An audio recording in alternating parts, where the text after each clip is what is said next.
Salut à tous les amis, j'espère que vous allez bien. On se retrouve aujourd'hui, vendredi 7 août 2026, pour une nouvelle vidéo. J'espère que vos tétés se passent plutôt bien. Aujourd'hui, au sein de cette vidéo, nous allons parler évidemment du dossier Rodri. Nous allons également parler de Marc Casado, du match amical qui devait se dérouler à Tanger le 15 août, donc qui est annulé. Bref, il y a beaucoup d'informations. Au sein de cette vidéo, on va parler de tout ça. On va parler de Joao Cancelo. Bref, il y a pas mal d'informations. N'hésitez pas à vous installer tranquillement, à liker, à commenter, à partager. Vous pouvez également booster la vidéo afin d'aider au référencement de celle-ci. Je vous le rappelle, à partir de demain, les lives, c'est reparti quasiment quotidiennement. Ouais, ça c'est important de vous le préciser. Là, j'étais au Maroc, je repars ce soir. Et donc, je serai peut-être pas dispo pour le fameux Here We Go pour Rodri, parce que peut-être que je serai dans l'avion. Mais en tout cas, à partir de demain soir, je serai en live quasiment quotidiennement. Donc j'espère que vous serez là sur Twitch, mais également sur YouTube. Bref, pour parler de l'actu du Barça. Avant de commencer la vidéo, petit instant promotion, profitez de mon partenaire maillot pour acquérir des maillots répliques de bonne qualité. Il y a des maillots évidemment, on va dire, de sélection, de club, mais aussi des maillots vintage. Vous pouvez en profiter, ça fait déjà de longues et longues années qu'on travaille avec eux, et je vois qu'il y a beaucoup de gens dans les commentaires qui font pas mal de compliments par rapport à ça. Donc n'hésitez pas, vous pouvez en profiter, il y a un code promo dans la description. Allez-y. Bon, on y va, on débute enfin pour la vidéo de la journée. Je vous parle de Rodri pour commencer. Alors Rodri, le joueur espagnol qui est de Manchester City, je le rappelle, je crois qu'il a la trentaine.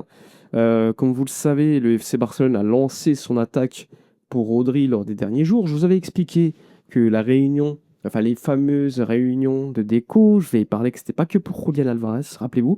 Il y avait aussi pour Rodri. Donc cette réunion a ensuite été confirmée par différents journalistes relayant le mercato. Ensuite, ce qu'on a pu comprendre, c'est qu'hier, Rodri a trouvé un accord total avec le FC Barcelone. Alors, il y a un gros débat sur le salaire. Le salaire, d'un côté, tu as un article qui a été mal relayé, venu de As par les différents réseaux sociaux, notamment ActuFoot, je crois, qui annonçait que le joueur allait toucher 30 millions bruts. Ça a été mal relayé puisque l'article ne cite même pas cela. Mais bon, c'est pas grave.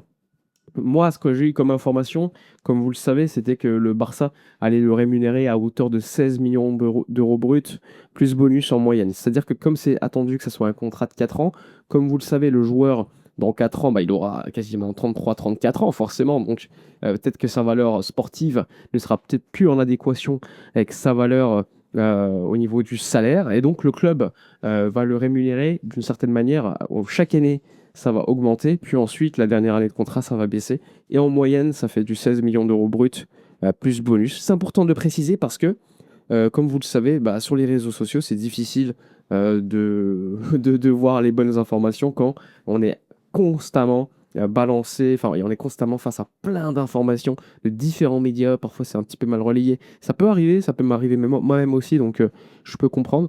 Donc, il faut faire attention, on essaie de trier l'info et ensuite on analyse celle-ci dès lors qu'on considère qu'elle est plutôt fiable.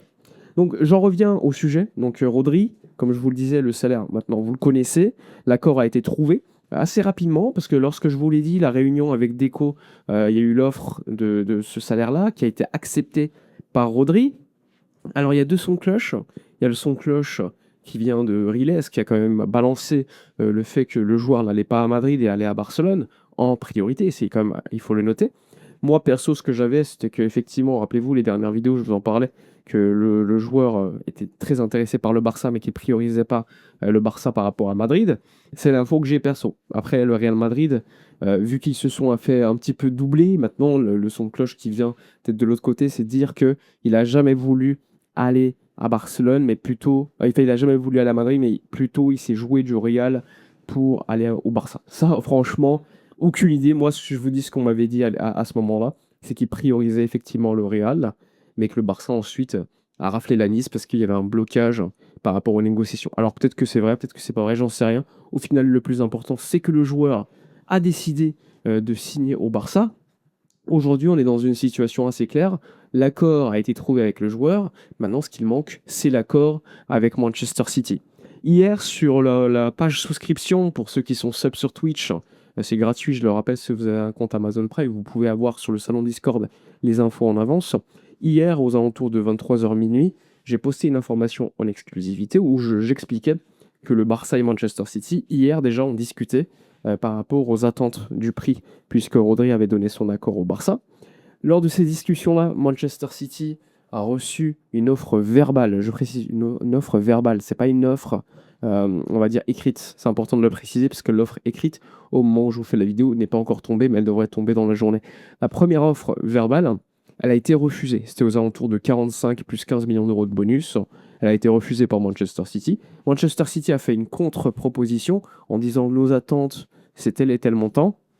Le Barça, probablement aujourd'hui d'ailleurs, alors au moment où je fais la vidéo, c'est attendu, probablement aujourd'hui, fera une contre-proposition à la contre-proposition de Manchester City. Alors peut-être qu'elle ne matchera pas ce que Manchester City attendait, mais peut-être que ça satisfera quand même le club Citizen. Le club Citizen ne va pas bloquer Rodri, il faut le savoir, ils estiment qu'il a largement rempli son job du côté de Manchester City, Ballon d'Or, etc. Il faut pas oublier aussi un élément, c'est que Enzo Maresca, le coach de City, lui, voudrait remplacer désormais Rodri par Enzo Fernandez, en plus possiblement de Boadi, le joueur de Lille. Donc ça aussi, c'est une préparation que City fait en ce moment, et donc ça donne beaucoup, beaucoup de signes sur le fait que Manchester City se prépare au départ donc de Rodrigo Hernandez, on peut l'appeler comme ça maintenant, de son nom complet. Donc, lors des prochaines heures, là, vous allez le voir. Là où moi je vous fais la vidéo, il est 10 heures au Maroc. Je peux vous le dire, l'offre va tomber lors des prochaines heures. Première offre écrite de la part du Barça, qui a des excellentes relations avec la direction de Manchester City, vous le savez, qui est, je crois, gérée par Ferran Soriano, qui est quand même assez proche de Joan Laporta, ancien de la direction de Laporta à l'époque dans les années 2000, un peu plus que 2000, mais bon, il était déjà présent. Donc là aussi, ça aide beaucoup. A priori, ouais, comme je vous le dis, la première offre va tomber. Maintenant, mon seul doute, c'est est-ce que City va accepter la contre-offre à la contre-offre effectuée par le Barça? Moi, je pense que oui. Je pense, honnêtement, mon avis, c'est que ce soir, on aura le here we go pour Rodri au Barça. Je peux me tromper, mais je pense que ça sera soit ce soir, soit éventuellement demain. Et ensuite, vous serez tous satisfaits, j'espère, sur le dossier. Maintenant, il y a d'autres sujets qu'on doit traiter au sein de cette vidéo. Il y a Casado, mais il y a également Poste de Neuf, il y a plein d'autres trucs. Alors, pour aller rapidement sur Casado, il discute avec Al Hilal, enfin Jorge Mendes surtout. Al Hilal a fait une proposition, je peux vous le dire, qui n'a pas satisfait le Barça. Alors, il y a eu deux offres pour Casado lors de cet été. Il y a eu une offre de 10 millions d'euros venue de Turquie, avec un gros salaire qui a été refusé par le Barça, estimant que 10 millions d'euros, c'était une offre amusante et pas suffisante. Et ensuite, Al Hilal a fait une offre de 20 millions d'euros qui a été refusée par le Barça. Le Barça attend aux alentours de 30-35 millions d'euros pour Marc Casado, qui pour l'instant n'a pas trouvé d'accord avec Al Hilal, mais Al Hilal estime qu'ils peuvent le trouver cet accord-là. Sachant qu'il y a également Joao Cancelo qui pourrait, au fur et à mesure des heures, devenir une véritable option pour entrer dans le deal afin pour permettre, on va dire, aux deux clubs de trouver un accord parallèle entre Cancelo, Casado et de l'argent. Donc lors des prochaines heures, on verra. Mais en tout cas, Joao Cancelo, comme je vous l'ai dit, franchement, il reste que des détails. Il reste que les TTI, même si ça fait longtemps que je vous le dis. Normalement, ça va aller. Début d'août, je vous disais que les négociations avaient repris. Normalement, ça va se conclure. Normalement, en tout cas. On ne sait jamais ce qui peut arriver dans le mercato. Mais je serais très, très surpris que ça se fasse pas. Personnellement, le joueur veut venir et un autre contrat. C'est un petit peu comme Rodri, quoi. Normalement, il n'y a pas de problème. Sur le numéro 9, là, j'ai un vrai sujet. Puisque, comme vous le savez, moi, depuis le départ, je vous avais sorti toutes les infos sur Julian Alvarez. Rappelez-vous, depuis le mois de mars, toutes ces informations-là sont avérées par la suite plutôt vraies. Donc ça, c'est plutôt cool pour moi. Mais il faut savoir que j'ai toujours été aussi très pessimiste par rapport à cette affaire. Parce que comme le pouvoir est directement, exclusivement entre les mains de l'Atlético de Madrid, notamment Gil Marin, j'estime que c'est très complexe. Maintenant, le 10 août, c'est la reprise. Donc ce lundi, l'Atlético, Cholo va se réunir avec Julian Alvarez, qui va lui expliquer qu'il a envie de partir. Maintenant, cette réunion-là, elle a déjà eu lieu, quoi. Ils ont déjà discuté pendant la Coupe du Monde avec Cholo. Et ça n'a rien changé sur la position du club colchonero. Donc ça m'inquiète un petit peu, sachant que le joueur, a priori, ne va pas se rebeller. Moi, honnêtement, je serais très surpris que ça se fasse. Mais bon, on peut être surpris dans la vie, et ça peut être positif. Donc J'ai peu d'espoir, mais bon, l'espoir c'est gratuit. Espérons que ça change, mais en tout cas, le Barça n'abandonne pas. Il va patienter encore quelques jours, voir ce qui va se dérouler par rapport à cette réunion-là. Et si le Barça voit que c'est impossible, bah, l'opération sera off. Et le Barça a déjà une alternative de prévue pour recruter un numéro 9. Donc il y a déjà, je peux vous le dire, un accord avec ce joueur-là. J'ai pas le nom malheureusement. Ce que je peux vous dire, c'est que oui, il y a un accord avec un numéro 9. Maintenant, après, il faudra trouver évidemment un accord avec le club de ce dit numéro 9, hein. Pour l'instant, on n'en est pas là. Mais ouais, donc il y a quand même une alternative notamment qui a été avancée par le Barça. J'ai pas le nom, je peux pas vous dire. Moi, ce que je peux vous dire, c'est que, rappelez-vous sur Twitter, ceux qui me suivent sur mon compte, je vous avais dit que cet été, le Barça a rencontré beaucoup de numéro 9, beaucoup d'agents de numéro 9 pour éventuellement s'assurer les arrières. Il y avait notamment le nom de Miko Tadze que j'ai cité sur Twitter et maintenant vous voyez sur les réseaux sociaux, parfois tu as des gens qui te balancent le nom de Miko Tadze, de Oyarzabal aussi, j'en avais évoqué sur le live. Rappelez-vous, le dernier live, je vous avais dit Miko et Oyarzabal a s'est réuni avec les agents là, quoi, de ces deux joueurs-là. Pour autant, c'était juste des prises d'informations, pas plus. Il faut le dire. Mais là, sur les réseaux sociaux, vu que j'ai dit que ouais, il y avait une alternative qui avait été travaillée, là, tu as plein de comptes différents qui te balancent plein de noms, quoi. Donc, pour l'instant, on attend le dossier Alvarez pour voir ce qui va se dérouler. Parce que ça reste la priorité du club. Si, comme je vous le dis, le club ne peut pas le faire, là oui, il y aura un changement de paradigme.